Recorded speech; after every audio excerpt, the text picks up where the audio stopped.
Olá, quero conversar com vocês hoje um pouco sobre Voddie Baucham e o legado que ele deixa para todos nós.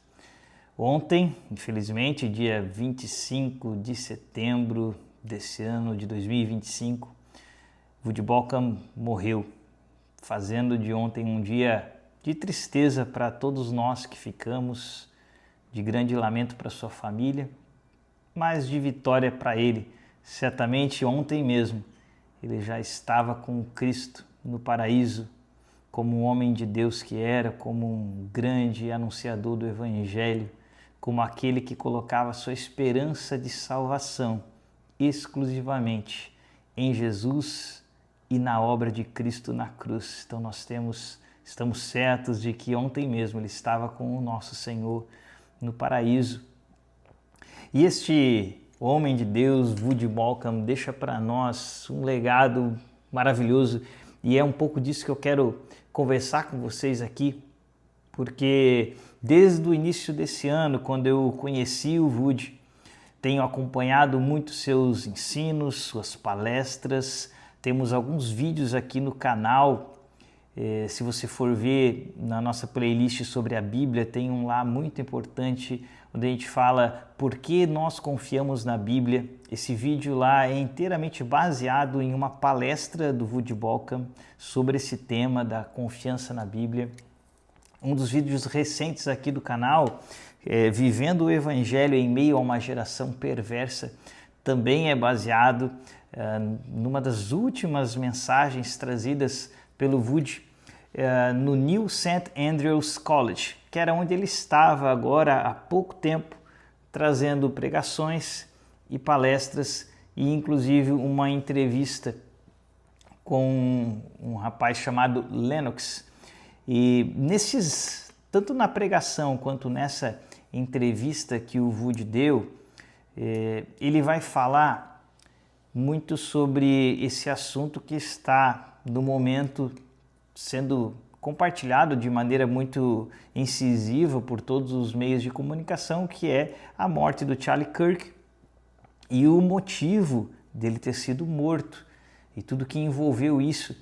E uma das coisas que sempre me chamou a atenção e me trouxeram admiração pelo pastor Voddie Baucham é justamente que ele é o tipo de pastor que não se furtava em discutir, em falar, em abordar esses temas muitas vezes mais difíceis, mais espinhosos, mas ele sempre o abordava com muita sabedoria, com muita capacidade.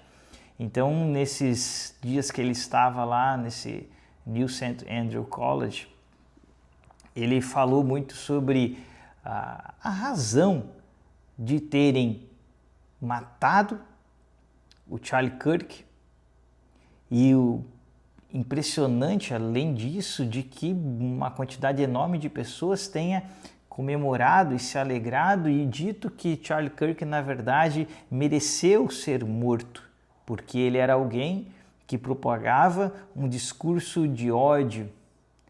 Então, ele merecia. Então, nesses debates, o Voddie Baucham estava trazendo e nos mostrando de onde que isso veio. Da onde que essa compreensão agora já espalhada em tantos meios acadêmicos, tanto aqui no Brasil, nos Estados Unidos, em tantos outros lugares do mundo, essa quantidade enorme de pessoas que conseguem pensar e ter na sua mente que um pai de família, alguém que ia para as faculdades apenas para argumentar e trazer suas ideias, jamais agrediu alguém fisicamente, que essa pessoa era merecedora de tomar um tiro brutal, sem nenhuma chance de defesa e ser morto. Da onde que essa compreensão surgiu? O que gerou isso no coração de tantas pessoas? E essa percepção que o Voddie Baucham trouxe é muito interessante, por isso que eu quis compartilhar aqui com vocês. E o Voddie vai falar, tanto na pregação quanto nessa entrevista, que o que tem trazido isso é essa compreensão do marxismo cultural. Essa compreensão marxista, ela vem destruindo a possibilidade do debate de ideias. Antigamente as pessoas se encontravam para debater ideias. E depois de debater suas ideias, cada um apresentava as suas, discordavam e apresentavam seus conceitos e depois podiam continuar amigos e caminhando juntos. Mas a partir do momento que o marxismo cultural tem impregnado o seu conceito na mente das pessoas, o debate de ideias tem se tornado impossível.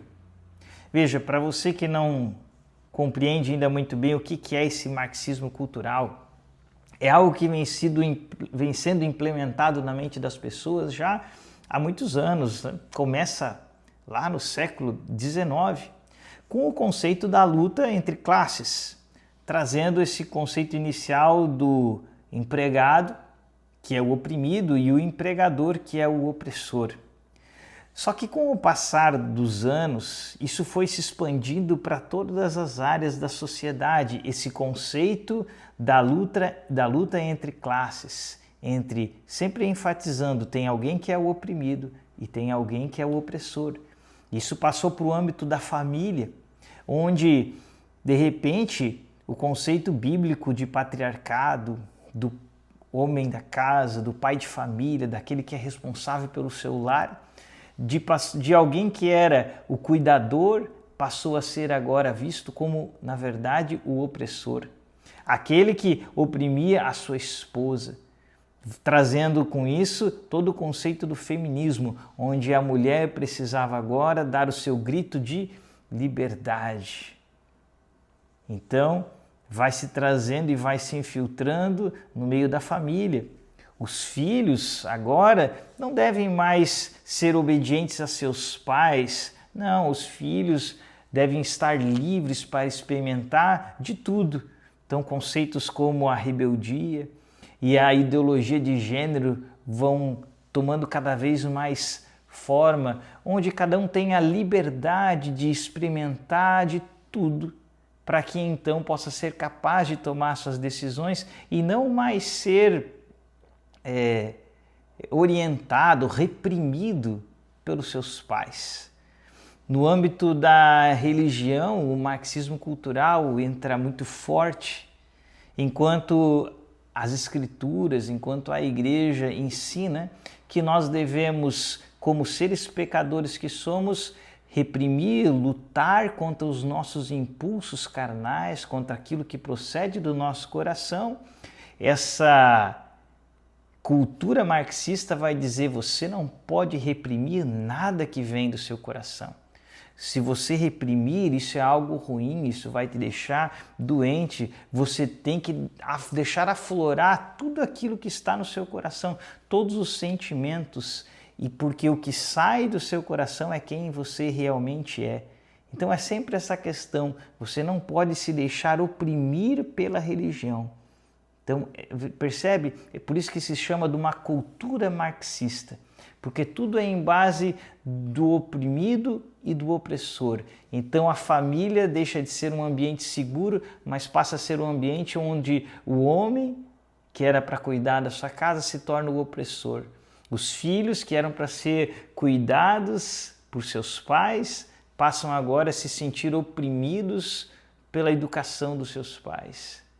E a igreja, que é para também cuidar, zelar pelas pessoas, passa a ser um ambiente de opressão.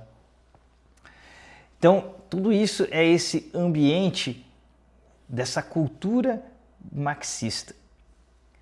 Mas o que o Woody vai trazer aqui, que é muito interessante para você entender, é que antes disso nós tínhamos uma cultura aberta para o debate das ideias. Mas quando surge esse marxismo cultural, agora as pessoas vão dizer assim: essa é a minha identidade. É dessa maneira que eu me identifico. E essa é a minha experiência de vida. É assim que eu tenho experienciado a vida. Então essa é a minha realidade. Ele já não diz que essas são as suas ideias, mas ele diz que aquilo é real para ele. Aquilo é quem ele se tornou. Ou seja, se você for argumentar com as suas ideias contra aquilo que ele está dizendo, como é aquilo que ele está dizendo, ele diz, essa é a minha experiência, isso é quem eu me tornei, e quando você fala contra estas ideias, ele vai dizer, você está agora me atacando. Isso que você está fazendo é um discurso de ódio, porque você não está atacando minha ideia. Isso não é minha ideia, isso é quem eu sou e é o que eu tenho experimentado na minha vida. Então, eles acusam todos aqueles que vêm contrapor as suas ideias, os seus conceitos de vida e de quem eles são, e os acusam de pessoas que trazem um discurso de ódio, que é justamente a acusação das pessoas que comemoraram de forma absurda o assassinato tão brutal do Charlie Kirk.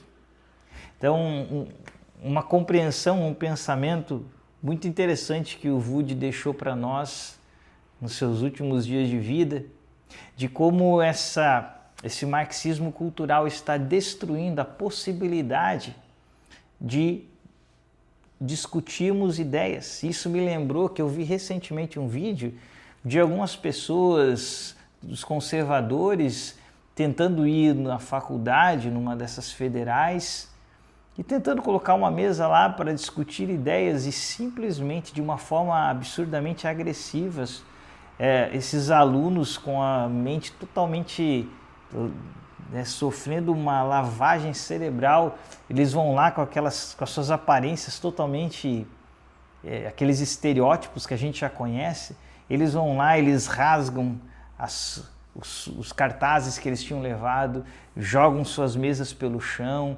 empurram essas pessoas, são extremamente agressivos e não querem debater ideias, enquanto a pessoa está lá só com o microfone na mão dizendo eu vim aqui para debater ideias.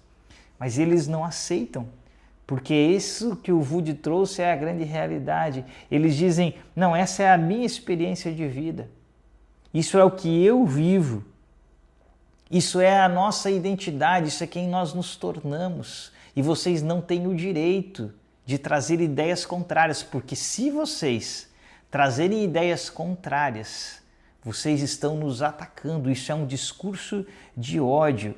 E percebe como esse vitimismo que essas pessoas têm feito, que essa cultura marxista embrenhada nas faculdades, tanto no Brasil e no mundo afora, esse discurso de vitimismo, essa ideia do oprimido e do opressor, agora dá a eles o direito da violência.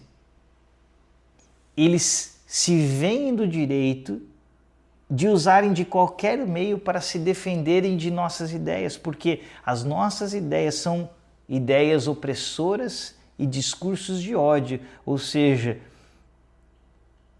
eles têm o pleno direito de nos agredirem e de se defenderem de qualquer maneira.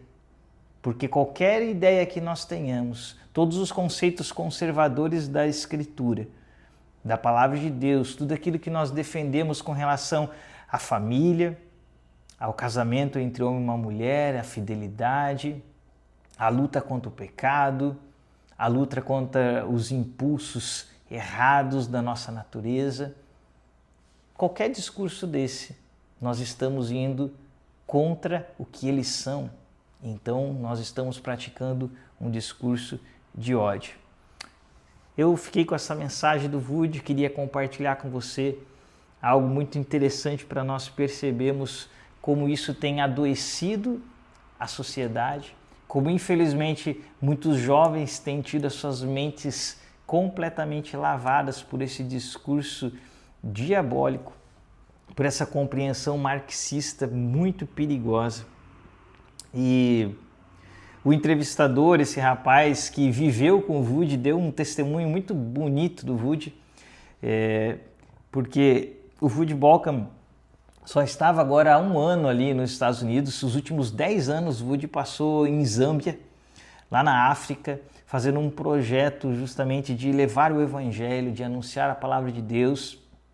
E ele usou do conhecimento dele das artes marciais, jiu-jitsu brasileiro. Eles estavam conversando sobre isso e foi um dos meios que ele usou. Além de ser um pastor, ele usou isso, o jiu-jitsu, as técnicas, dando aulas, e para poder também espalhar o evangelho dentro da cultura daquele local em Zâmbia, na África.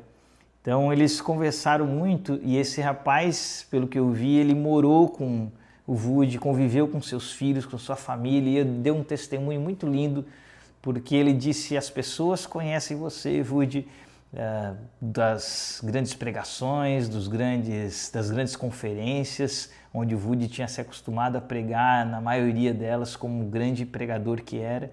Mas eu conheci você no pessoal, a sua família, o testemunho dos seus filhos, da sua esposa, e eu tenho a dizer que você é realmente alguém que eu aprendi a amar. Ou seja, alguém que conhece uma pessoa dentro da sua casa, realmente conhece quem é. Então o testemunho desse rapaz foi algo muito maravilhoso, muito bonito, como que algo que Deus preparou assim, com uma despedida muito linda do Woody Balcomb, conversando com esse menino que, por ter sido acolhido, ele chamava o Woody como tio ali durante a entrevista, algo muito lindo. E no final da entrevista, o rapaz pergunta ao Woody: olha, nós temos o costume aqui de brindar por algo. E o Woody pensa, então o Woody Balcomb diz assim: eu quero brindar então pela Igreja de Cristo e pela sua beleza, porque se não fosse a Igreja de Cristo, eu não teria te conhecido. E eles se tornaram como que irmãos, parentes em Cristo, um laço que uniu eles e toda a sua história. Então, o que eu quero terminar esse vídeo aqui dizendo para você, seja qual for a sua luta, qual que seja as coisas que você tem lutado contra, não deixe de frequentar a igreja verdadeira, a igreja de Cristo, a igreja que prega um evangelho genuíno, uma igreja que sempre incentiva você a conhecer as Escrituras, que está apegada às doutrinas cristãs. Não deixe de pertencer, de frequentar uma igreja dessa, porque o contexto da igreja é o melhor lugar para você ser restaurado, principalmente se você vem sofrendo com todos esses ataques dessa cultura diabólica, marxista, que tem se infiltrado na nossa sociedade, a qual o Woody nos deixa esse legado. Não tenhamos medo de lutar contra isso, não tenhamos medo de combater essas mensagens cheias de mentira, de oprimido, de opressor, que estão tentando destruir as nossas famílias, que estão tentando tirar a beleza do que é um pai de família que dá sua vida pela sua casa, por sua esposa, por seus filhos, tentando tirar a beleza do que é a função de uma mulher, de alguém que é a grande auxiliadora do seu marido, tentando tirar a beleza da educação dos pais para com seus filhos, da obediência dos filhos para com seus pais. Que nós não nos acovardemos em lutar com as armas do Evangelho, com as armas que as Escrituras nos apresentam, contra essas doutrinas tão maléficas que estão tentando impor sobre a nossa vida, sobre a nossa sociedade. Que o legado de homens como o Woody Balcomb permaneça e vá adiante dentro dos nossos corações. Fica aqui a minha mensagem. Busque vídeos, busque pregações do Woody aí na internet. Eu tenho certeza que sua vida vai ser grandemente edificada em você ouvir as mensagens dele, porque ele sempre trazia palavras maravilhosas. Como eu te falei, nós temos 2 vídeos aqui muito bons, baseados no que ele trouxe, sobre a Bíblia, porque nós confiamos na Bíblia. É só você ir lá na playlist aqui no canal. Nós temos ali uma playlist sobre a Bíblia. Esse vídeo está lá naquela playlist. E um dos últimos vídeos aqui, Vivendo o Evangelho, um pensamento muito bom, uma compreensão muito boa de 1 Pedro 3,15. Você vai gostar muito ali, a gente vai falar sobre as características de um cristão, justamente em meio a essa geração tão perversa que está sendo tão corrompida pelas mentiras. Ok, querido? Que Deus te abençoe e até o nosso próximo vídeo.